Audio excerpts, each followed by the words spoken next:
Before we begin, please like this video, subscribe so you never miss a story, and tell us in the comments where you were watching from today. They took the last thing she owned and laughed while they did it.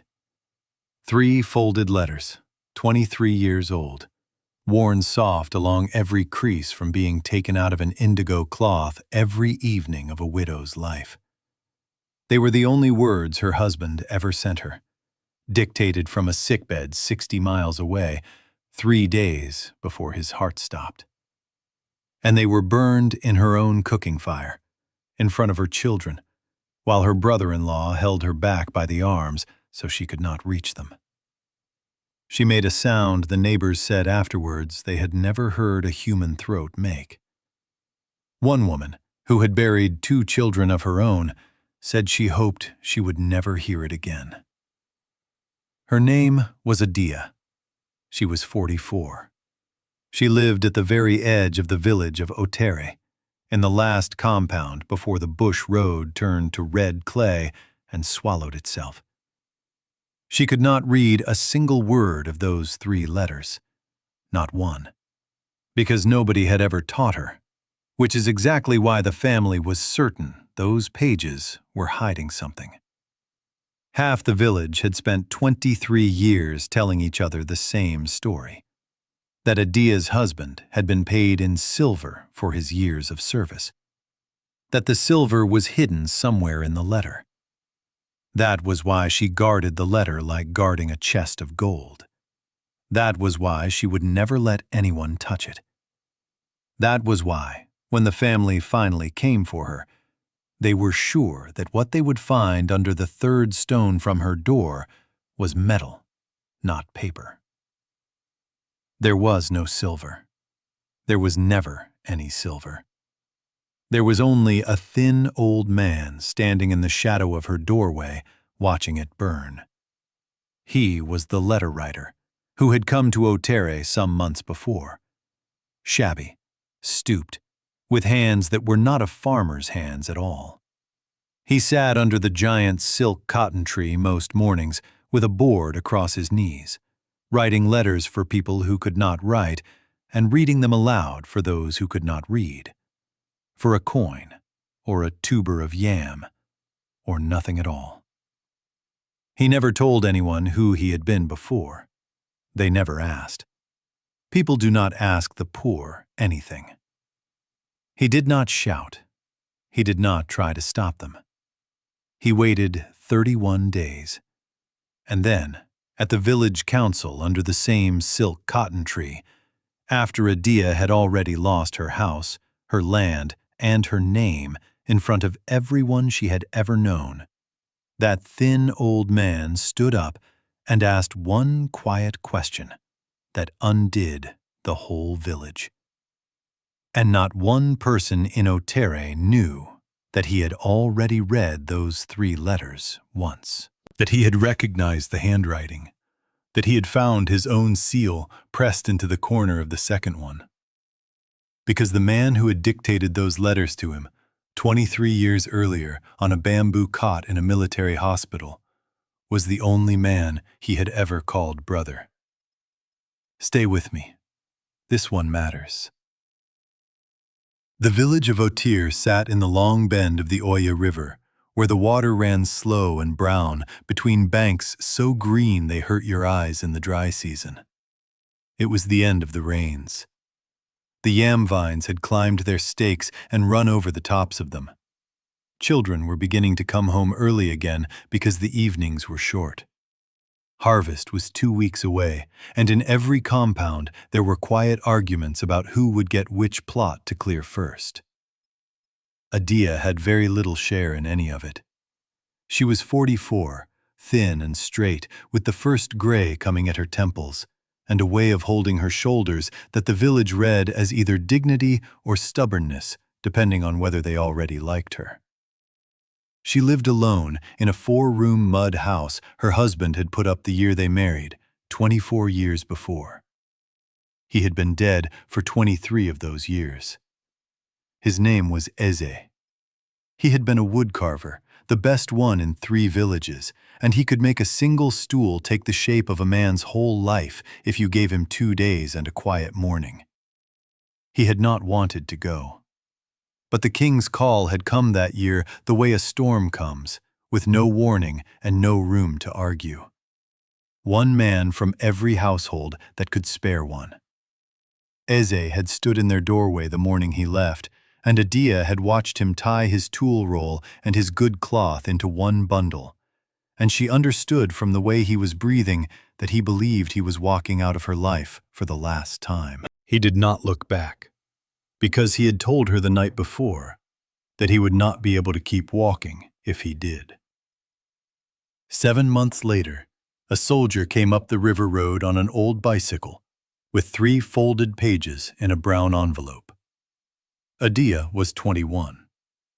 She remembered the way the soldier would not meet her eyes, the way he held the envelope out at arm's length as though it were hot, the way the women of the compound began to keen before he had even said a word.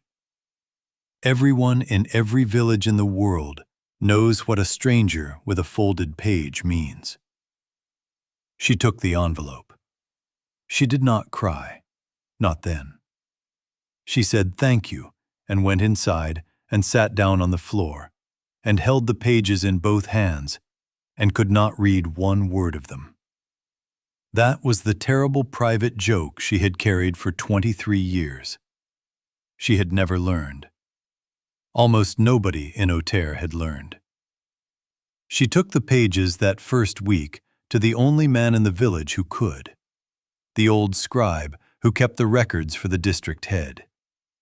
He read the first letter in a flat, hurrying voice, mispronouncing her husband's careful words, and held out his hand for payment before he had finished the second paragraph. She made him read the 3 letters again, 3 more times over the next year, until she had memorized the shape of every page in the dark. Then the old scribe died in his sleep one night, laughing at a joke his wife had made at supper, and she simply kept them. 23 years, wrapped in indigo cloth, inside a clay jar, in a hollow under the 3rd floor stone from the door. And every evening when the work was done and the light was going orange over the river, she took them out and sat in her doorway and held them open on her knees and looked at them. She could not read 1 word. That was not the point. What she was doing was not reading. It was looking at the marks his hands had put there, the only things left in the world that he had touched. The village knew about the letters. Villages know everything. What they did not know was what was in them. And into that gap they poured 23 years of speculation. It started as sympathy. Then it curdled. Poor Adiya and her letter. Then she guards those things like they are forged in gold. Then around the 10th year, you know they paid the soldiers who died, don't you? Where is hers? Then by the 20th year, half the village said it out loud as fact. Adiya had stopped denying it around the 14th year, because denying it only made them more certain. And then some months before this harvest, a stranger came to Otaire. He came up the river road on foot, an old man alone with a bundle and a walking stick and nothing else, and asked the elders for leave to stay. They looked him over, saw an old man of no consequence, and told him he could sleep in the empty storage hut behind the silk cotton tree. His name, he said, was Baba Ife. He was perhaps 72, thin and stooped, his wrapper so old the dye had gone out of it entirely. He had very steady eyes and hands that were not a farmer's hands at all. Unscarred, soft, the hands of a clerk or a scribe. And he could write. That was what made him useful. And useful is how a stranger becomes a fixture. Within a month, Baba Ife sat under the silk cotton tree most mornings with a board across his knees, reading out the letters that came back from the town, slowly, twice if you wanted, and charging a coin if you had one, and nothing at all if you didn't. And in all those months, nobody ever asked him a single question about where he had come from or what he had been before.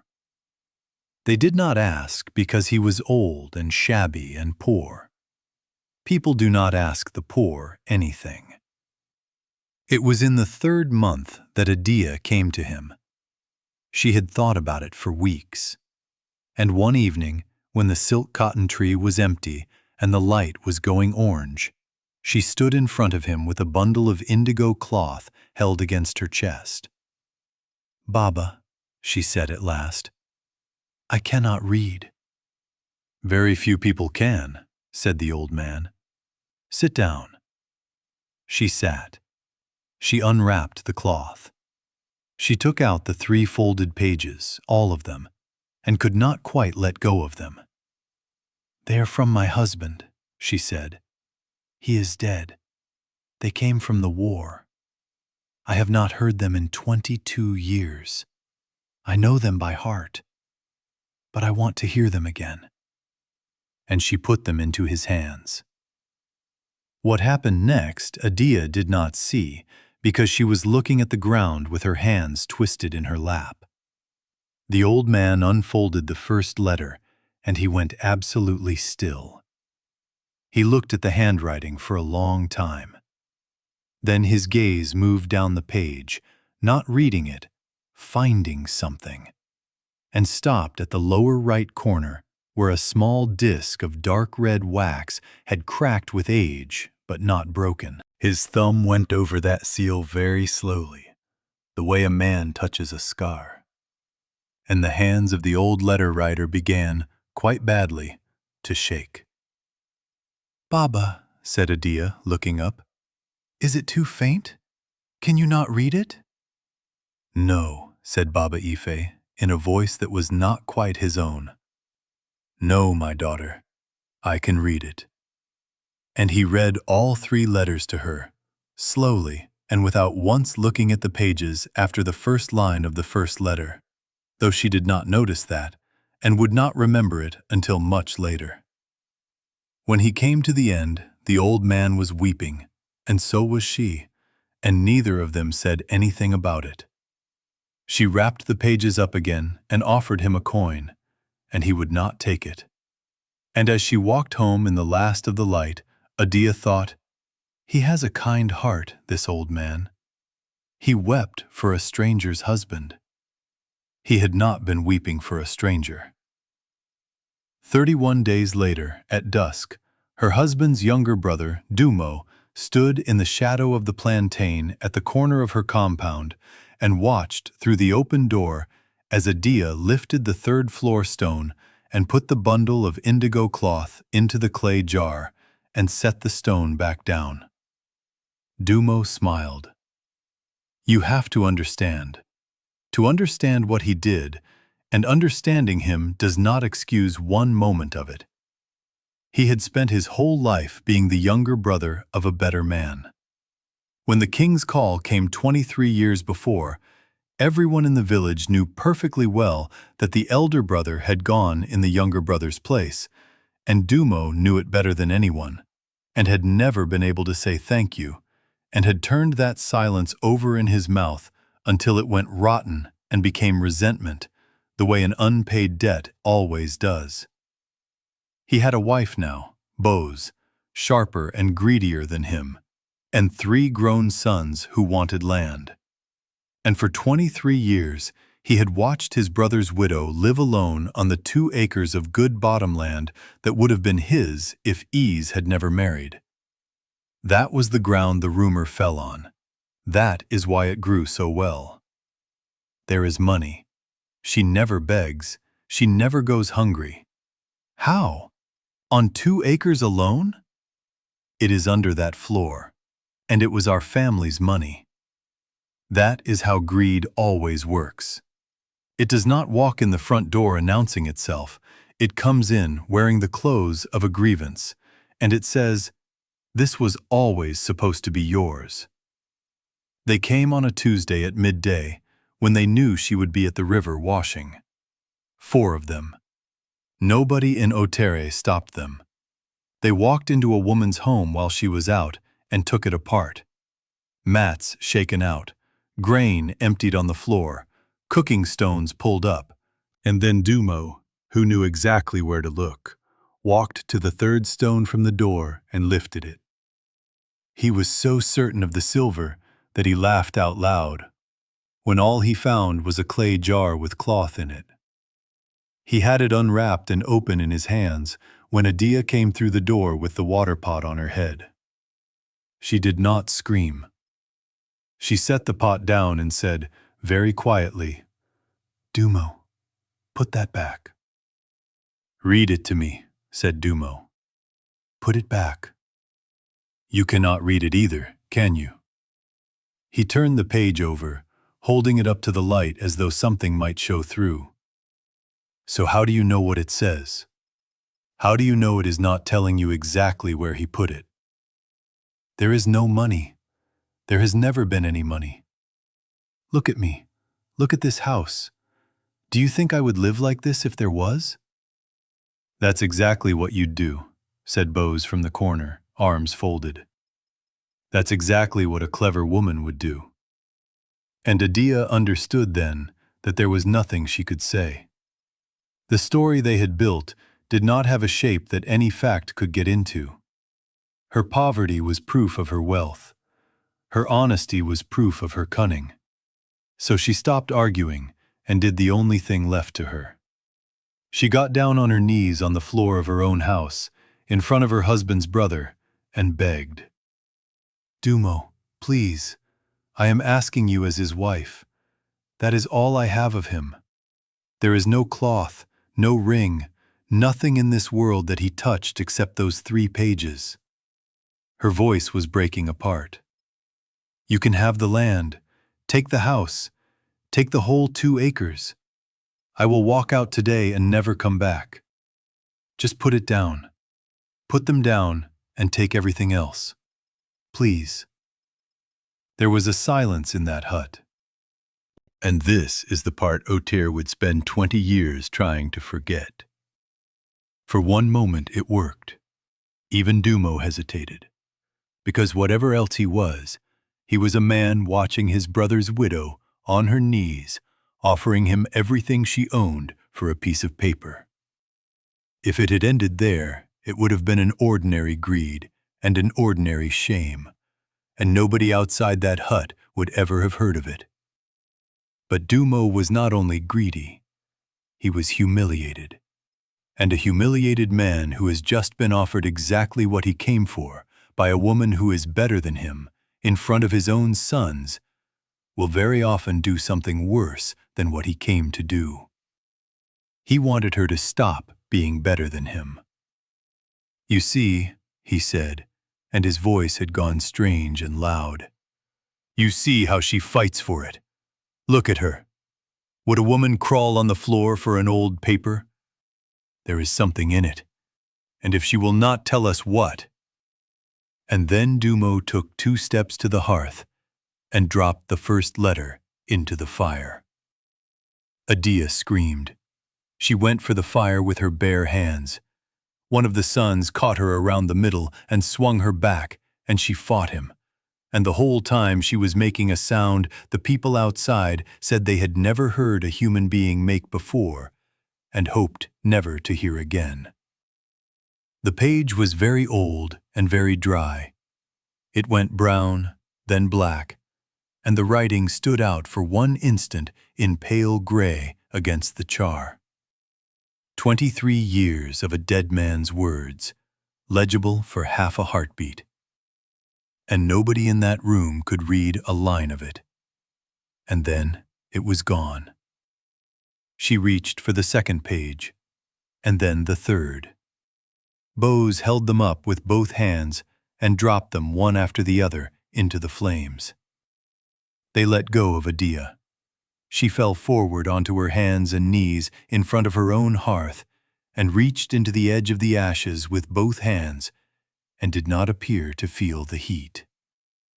Dumo stood over her, breathing hard. Whatever he had thought he would feel, he was not feeling it. "There is nothing in it," said Adiya. She was not really speaking to him. There was never anything in it. It was only him saying goodbye to me. And Bose, who had wanted the last word since the day she married into that family, said the sentence that would follow her for the rest of her life. "Then you have lost nothing, have you?" And as they came through the doorway, all four had to step around an old man standing just outside it. Nobody knew how long he had been there. He had a red pen still in his hand, as though he had got up from under the silk cotton tree and forgotten to put it down. He did not try to stop them.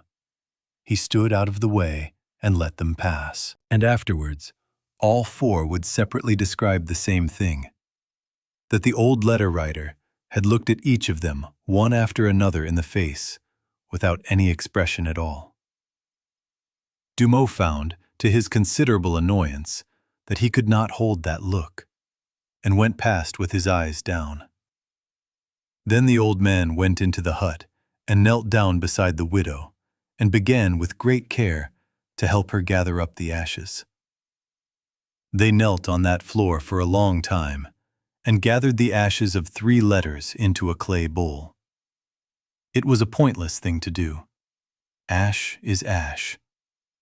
But there is a kind of grief that has to have something to do with its hands, and Baba Ife understood that. He knelt in the spilled grain and picked up flakes of burned paper with his fingertips, one at a time, until the hearth was clean. And near the end of it, his hands stopped. At the very edge of the hearth, where a stone had shielded them, there were 3 corners of pages that had not burned. Each was small, perhaps the size of a thumbnail, brown and brittle and curled. There was no writing on them at all, but on each one was a broken disk of dark red wax. Baba Ife looked at them for a moment. Then he picked them up between 2 fingers and, without any ceremony at all, put them into the fold of his wrapper. The village found out that night. Villages always do. And Otir was appalled. Not one person defended what had been done. And then the next morning, every single one of them got up and did absolutely nothing. Because Dumo was a man with land and 3 grown sons. And Adiya was a woman with nothing. And there is no calculation in the world older or uglier than that one. Everyone was appalled. Nobody was appalled enough. It is astonishing how much cruelty the world will politely absorb, as long as it is only happening to someone poor. 2 days later, Dumo went to the elders and filed a claim on Adiya's land. He was, whatever else, not stupid. The 2 acres had been his father's and had passed to Eze as elder son. Eze was 23 years dead, with no children. And under the custom of Otir, in the absence of sons, land returned to the husband's line. Adiya had held it by the goodwill of the family, and that goodwill was now, he regretted to say, exhausted on account of her having concealed wealth from them. And when the elders asked, "What wealth?" he said, "The letters." And when they said, "But the letters are burned," Dumo said, "And this was the cleverness of it precisely. Nobody can now say what was in them. So there is no evidence she was ever entitled to anything, and the customary claim stands." He had destroyed the only document and was now standing on the absence of it. It is a very old trick, and it has been winning for a very long time. The council was set for the 4th day under the great silk cotton tree. That evening, Adiya sat in her doorway with the clay bowl of ashes on her knees. She had gone past crying into the flat, quiet place on the other side of it. Baba Ife came and sat down on the step beside her. "They will take the land," she said at last. "Probably," said the old man. "You are not going to tell me it will be all right?" "No, I am not going to tell you that." She almost laughed. "Then what are you here for?" "Baba, may I ask you a question? A strange one." He waited. "When they burned them in those 23 years, did anyone in this village ever read those pages? Did any of them ever hold those pages and look at them?" Adiya frowned. "No, nobody. I never let anyone touch them." And then, remembering, "Only you." "Only me," the old man agreed. He stood and put a hand briefly on her shoulder. "Then come to the council on the 4th day and say nothing. Let them talk. And do not lose heart when it goes badly, because it will go badly for a while." He stepped down off the step into the dark. "And when they have finished, I am going to ask them a question." Baba said, "Adiya, you are one old man with a red pen. What question could you possibly ask that would change anything?"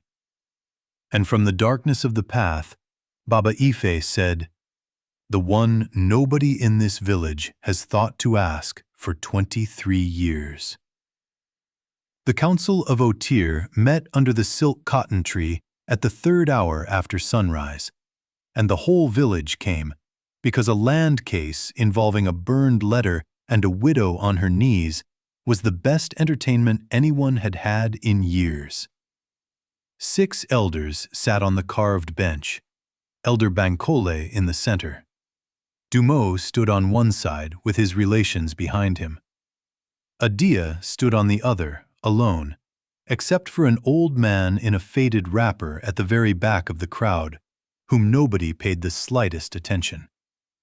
Dumo spoke well. That was the worst part. He talked about his father's land, and about his brother who had gone away and never come back. And his voice broke there, and it was not even entirely false. He talked about custom and 2 acres of good bottom land lying fallow under a woman with no children. And then he talked about the letters. "They will tell you I burned them out of spite," he said. "I burned them because for 23 years this family has been kept in the dark by a woman who let us believe she had nothing. If there was nothing in those pages, let her say what was in them. Let her tell this council right now, word for word, what her husband wrote." And Adiya opened her mouth and found that she could not. That was the second cruelty, and worse than the first. She had known the letters the way you know a song you cannot quite sing, but she had heard them aloud 4 times in 23 years. And now she stood before 6 elders and 300 people and reached for the words, and found that grief had taken them. And what came out was he said he was not afraid. He said I should plant the far field. And then her throat closed entirely. The silence went on far too long. "You see," said Dumo softly. Elder Bankole, who was not a bad man, but was an old one and tired, and did not want to fight with the largest family in the village over 2 acres, conferred with the others and delivered the judgment. The claim was upheld. The land and the house would pass to Dumo at the new moon. Adiya might remain in the smaller hut at the back until then. The council recorded its strong disapproval of the burning of the letters, which it described as an unnecessary act, and imposed a fine of 2 goats. 2 goats. There was a noise from the crowd then. Not a cheer, a low, uncomfortable groan. The sound of 300 people who all knew something was wrong, and none of whom were going to be the one to say it. Bankole was already smiling. Adiya did not move at all, and you could see the last thing in her go out. And Elder Bankole said, "Is there any other business before this council?" And a voice from the back said, "There is one thing." Every head turned. The old letter writer was making his way forward. He did not hurry. People stepped aside for him without quite knowing why. "Baba Ife," said Elder Bankole, sounding more surprised than annoyed. "This is a family land matter. It is finished. And forgive me, old man, you have no standing here. You are not of this village. You have no land, no family." "No, I have a question. That is all. One question, and then I will sit down." Dumo said loudly, "Have him removed. He is nobody." And something in the way he said it, the flat contempt of it, "He is nobody," made a number of people in that crowd go very still, because it was exactly the tone in which men like Dumo had been dismissing people like them their entire lives. "Let him ask," somebody called out. Elder Bankole waved a hand. "One question." The old man came to the front and stood in the open ground between the elders and the two parties. He was not an impressive figure. He looked around at the whole village of Otir for a moment. Then he said, "Does this kingdom still honor the promises it made to the men who died defending it?" Nobody answered. It was not the kind of question anyone had been expecting. "That, Baba," said Elder Bankole, "is not a question for this council. That is a question for the crown." "I know exactly whose question it is," said the old man. "I am asking it here." He turned slowly. 23 years ago, a man walked out of this village because the king's call came, and his household had to send someone. He did not want to go, and he went anyway. He died 60 miles from here among strangers. He paused. And 4 days ago, in the house he built with his own hands, his family burned the last words he ever said to his wife. And this council has fined them 2 goats. The silence was becoming something else now. "So I am asking, was there a promise made to that man? And if there was, does anyone here intend to keep it?" And Elder Bankole said, with the beginnings of real annoyance, "Old man, who are you?" "I will come to that," said Baba Ife. "First, I want to tell you about a battle." And he told them about a river crossing 60 miles north, 23 years ago, in a war most of them had only heard of as a rumor that had taken their sons. He told them how it went wrong. The ford, deeper than the scouts had said. The far bank held, and the whole center of the line broke in the water. He did not describe a single wound. And in the middle of that, a man of no rank whatsoever went back into the water. He was not looking at anyone now. There was an officer down in the shallows. His horse had gone over on him, and he could not get up. And the line was breaking around him, and everybody, quite reasonably, was running. And this one soldier turned round and went back against the whole tide of the army, and got that man up out of the water and carried him 40 paces to the bank. The old man's voice did not change. And set him down. And then sat down himself, because he had been struck coming out of the water, and did not get up again. He let that sit. He lived for 5 days. He was clear in his mind for most of them. And on the 3rd day, he asked for someone to write a letter to his wife, because he could not write, and neither could she. He said, "I remember this. She will only get it once, so it has to be right." Somewhere in the crowd, a woman had begun to cry, so it was written down for him exactly as he said it, with nothing added and nothing improved. Which was hard because the man writing it wanted very badly to improve it, and had no right to. He paused. And when it was finished, it was sealed, and it went south with the first writer. And it took 7 months to get here, because everything took 7 months that year. He reached into the fold of his wrapper. And it stayed in this village for 23 years, wrapped in indigo cloth under a stone, until 4 days ago. He held up his hand. Between his thumb and forefinger were 3 scraps of burned paper, the size of thumbnails, each with a cracked disc of dark red wax on it. This is all that is left. Elder Bankole leaned forward and then stood up, because he was 68 years old and he had been a young man in a provincial administration once, a very long time ago.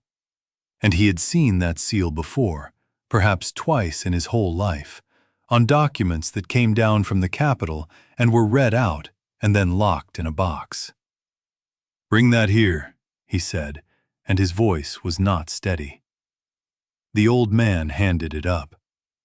Elder Bankole turned it to the light, looked at it for a long moment, and sat down rather heavily on the bench. "Where," he said, "did you get this?" "I told you," said Baba Ife. "I sealed it." The whole ground under the silk cotton tree went absolutely silent. "The officer in the water," said the old man, "was me." He said it without any drama at all, which is why it landed the way it did. "My name is Ifemene. I have not used the rest of it in 12 years, since I put it down and gave it to my nephew, who wears it better than I did. Before that, I wore it for 27 years. He looked around at them, mild and shabby and entirely unremarkable. "You have been calling me Baba Ife. It is my name. I never told any of you a single lie. Not one of you ever asked." Nobody moved. Ease of Otir died carrying me out of the river at the ford of Arrow. I have walked with a stick for 23 years because of that crossing, and I am alive because of him.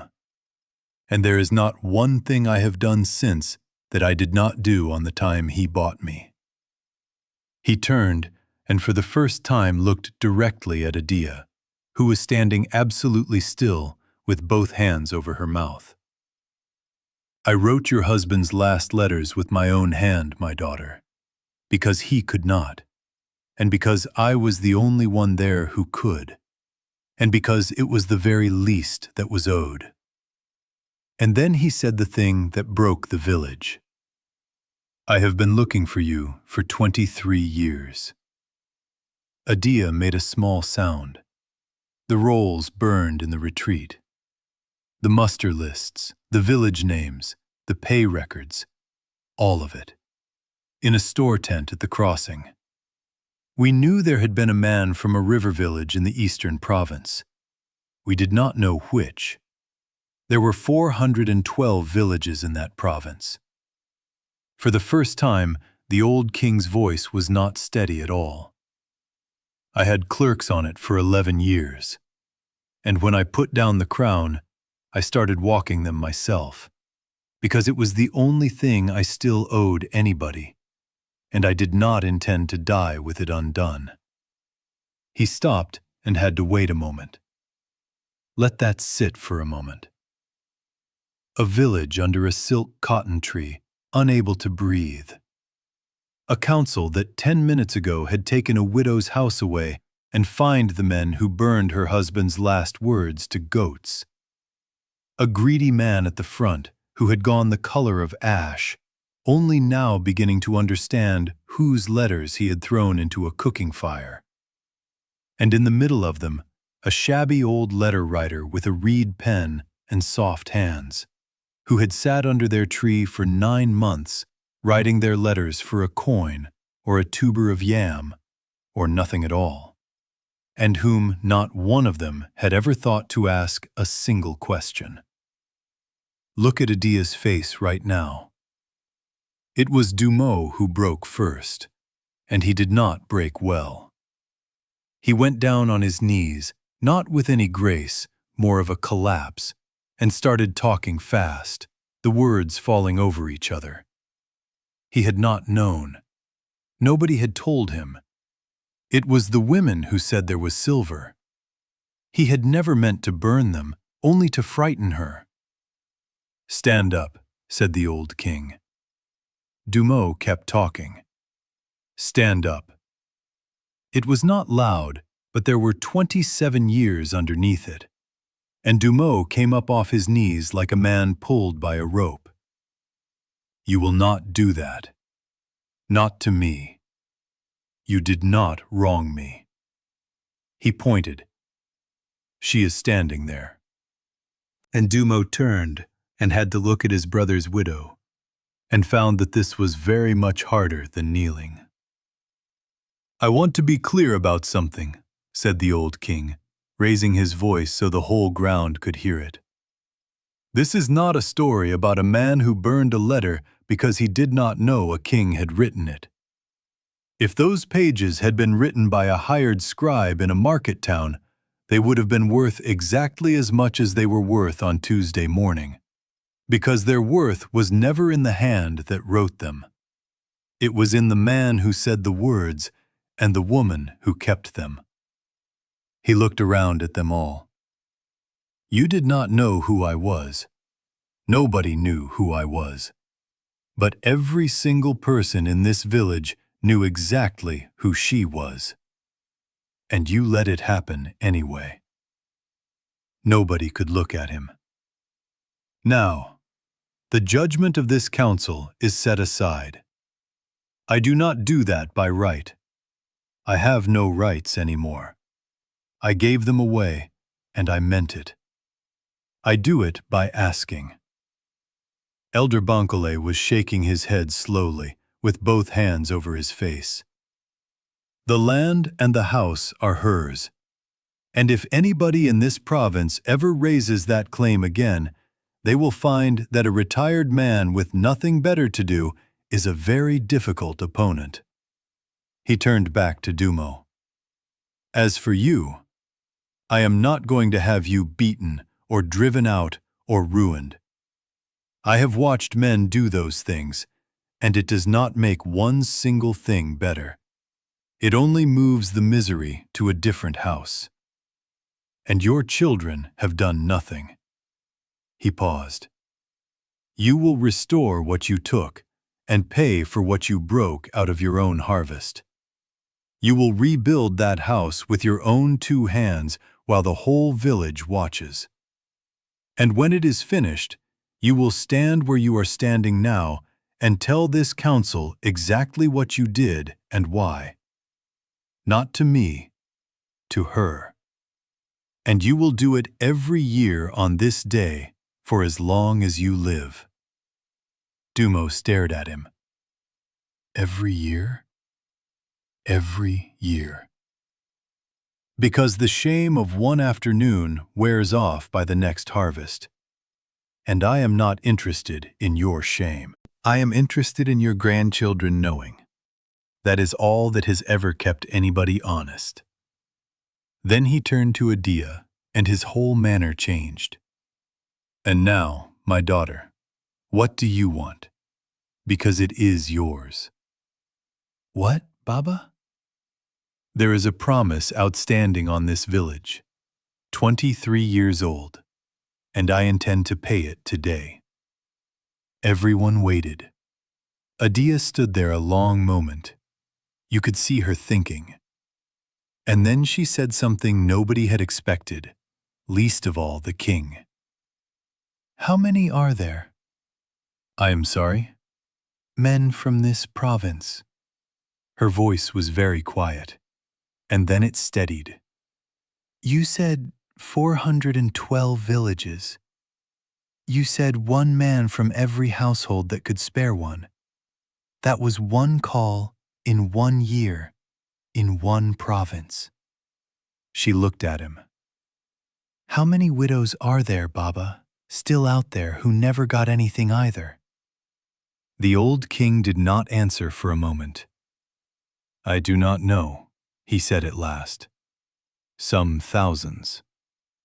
Then I do not want a settlement for one woman. And the whole village heard her say it. I have lived 23 years on 2 acres, and I did not starve, and I did not beg. And I am not going to be made rich this afternoon, while some other woman in some other village sits on her floor with nothing. She was shaking, but she did not stop. You have been walking this country looking for one name for 12 years. Stop looking for me. You have found me. Her voice cracked. Go and find them. Every village on your list.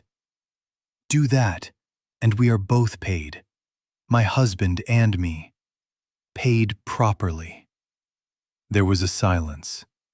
And then the old king of that country bowed his head to a widow in a patched wrapper in front of 300 people and said, "That will take me the rest of my life." Then you had better start, said Adiya.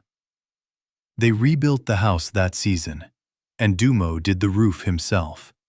Badly at first, and then better, while the village watched, exactly as ordered. But that is not the part anyone remembers.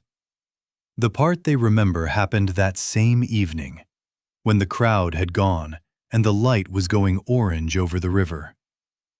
An old man came up the path and found the widow sitting in her doorway, with a clay bowl of ashes on her knees. He sat down on the step beside her the way he had before. For a while, neither of them said anything. Then Adiya said, without looking up, "I could not say it." In front of all of them, he asked me what my husband wrote, and I could not say it. Her hands tightened on the bowl. 23 years I looked at those pages every evening, and they are gone, and I cannot get them back. And there is nobody left alive who knows what he said to me. And the old king said, "Ah, then, my daughter, look at me." She looked up. "I wrote them," he said gently, "with my own hand. On the 3rd day, in a tent, from a dying man's mouth. And then I read them back to him 5 times, so he could be certain I had it right. And he changed 2 words. And then I sealed them." He tapped his temple. "And it has been here for 23 years. I could not have got rid of it if I tried. And God knows I have tried." Adiya's mouth opened. "Would you like to hear them?" said the old man. She could not speak, so she nodded. So the old man straightened his back, folded his hands in his lap, and looked out at the river, and recited them slowly and exactly, in a dead woodcarver's plain words, without adding one thing to make them finer. "Adiya, it is ease. I am telling this to a man who is writing it down for me, so if it sounds strange, it is only that I am not used to being written. I am hurt, and I am not going to get better. They have been kind here. I am not afraid, and that is not a brave thing to say. It is only truer. And I wanted you to know it because I know you will lie awake wondering. I am sorry about the cradle. I know you will think that it is your fault, and it was never your fault. And I want that written down so you cannot argue with me about it anymore. Plant the far field. It looks poor, but the water sits under it, and it will carry you in a bad year. Do not let my brother tell you otherwise. He never listened about the far field. You are not to wear black for years and years. 1 year, then stop. If there is a good man, marry him. And if he is not good, do not marry him just because you are lonely. You are worth more than that, and you always were. I did not look back when I left. You knew why. I have been thinking about the evening we carried the roof beams up from the river, and it started raining, and we had to sit under them, and you laughed until you could not stand up. I have thought about that more than anything else in my whole life. If you want to know where I am there. That is all. I do not have very good words. You know what I mean. Ezzy. The old man stopped. The river went on making its noise below them. The light went from orange to red, and Adiya sat in her doorway with a bowl of ashes in her lap and wept. Not the way she had wept on Tuesday, tearing like an animal, but quietly, with her face uncovered, the way you cry when something has finally been set down. That is it, she said. That is it exactly. That is every word. I know, said the old king. She wiped her face. Baba, will you write them down again so that I can look at them? I suppose, she laughed wetly at herself. I cannot read them, Baba. I never could. I will write them tonight, he said. And then, if you like, I will teach you to read them. She stared at him. I am 72 years old and about to start walking 262 villages, so I will not pretend I have long, but I have this winter. And you are 44, which is nothing, and it takes about 4 months. He shrugged. Then you will be able to sit in that doorway and read your husband's own words to yourself for the next 40 years. Adiya put her hands over her face. He wrote them out that night under the silk cotton tree with a lamp, and he got them exactly right because he had had 23 years to practice. And he stayed the winter and taught her in the spring before he left. He sat in the crowd at the harvest ground and listened to Adiya of Otir read a document aloud to the council in a clear, steady voice, while 300 people who had once let her kneel on a dirt floor sat and listened. Then he went up the river road with a bundle and a staff, an old man of no consequence, on his way to the 262nd village. He kept at it for 11 years and did not finish.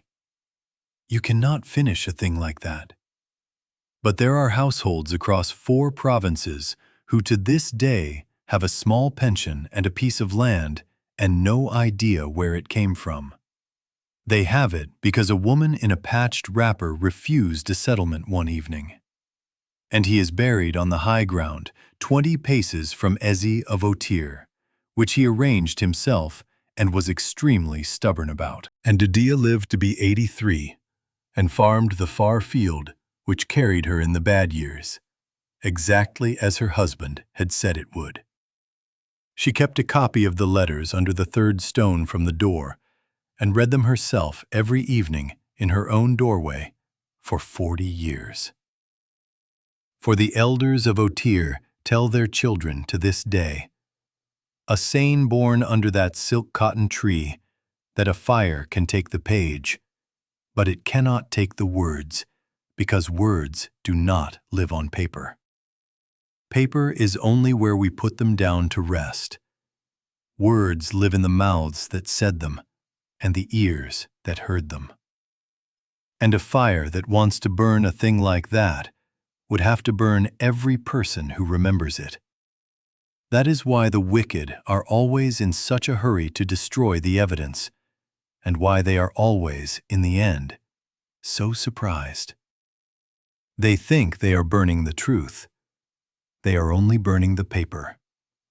And the truth is standing quietly in the doorway the whole time, holding a reed pen, waiting to be asked one question. For wealth can be taken from you in an afternoon by a man stronger than you, and land by a council too tired to want to fight. And even the last words of the person you loved most can be dropped into a fire while you are on your knees. But honor, kept in the dark where nobody is watching, a soldier turning back into the water, an old man walking 400 villages with a list that cannot be taken by anybody. Cruelty is loud and quick, and it burns things. Loyalty is quiet and slow, and it walks. And it is astonishing how far the quiet one gets. If Adiya's story moved you, if you believe that a promise kept in secret is worth more than silver buried under any floor, then do something for me now. Type the word "remember" in the comments so I know this story reached you. Share it with someone who is holding on to the memory of a person they lost and who needs to hear that words cannot be burned. And subscribe to our family if you have not yet, so you never miss a story.